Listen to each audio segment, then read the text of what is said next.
Anong nangyayari? Yung friend ko, nasan siya? Ma'am, may mga natrap sa loob. Andiyan si Sir Aldrin. Ano? Diyos ko! Ang friend ko! Dapat ilabas mo siya dyan! Klepto! Close mo! Kung ano man yun, meron siya noon! Hindi siya pwedeng matrap dyan! Ito na nga, miss. Ginagawa na namin yung lahat. Ilang sandali na lang, may lalabas na namin sila dito. Des, narinig mo yun? Tatay! Tatay! Tatay, tulungan mo ako! Tatay! Naku, friend, inalabas ka namin dyan. Wait ka lang. Naku, kuya, wala na ba kayong ibibilis dyan? Hindi siya pwedeng matrap dyan. Ako naman. Yes, okay. You're safe. Walang mangyayari masama sa'yo. I'm here. Okay? Alika. Ayan. Okay lang. Okay ka mo. Yes. Yes. Okay. Tumingin ka na sa akin. Okay? Okay ka, diba? Tumingin ka sa akin. Okay. Ayan. Yan. Relax ka na. Yan.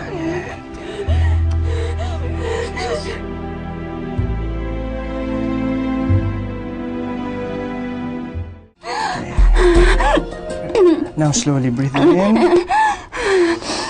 Breathe out. Okay, so one more. Breathe in. What's going on? Bilisan niyo. What's going on? Ang ingay mo.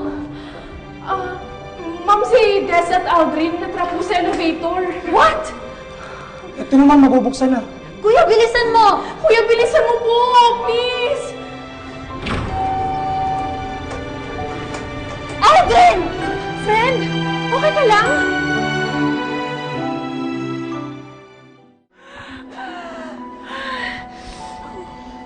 Halika, labas tayo na.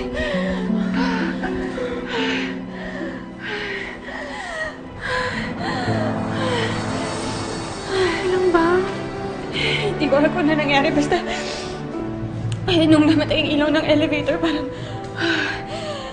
pakiramdam ko parang natrap ako sa napakaliit na lugar. Parang sa trunk ng kotse. Ano yun? Parang nananaginip ka habang gising?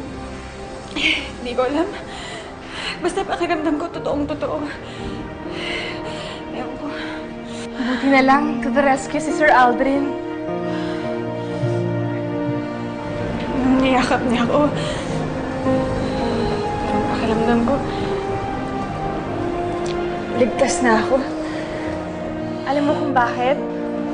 Bakit? Dahil in love ka sa kanya.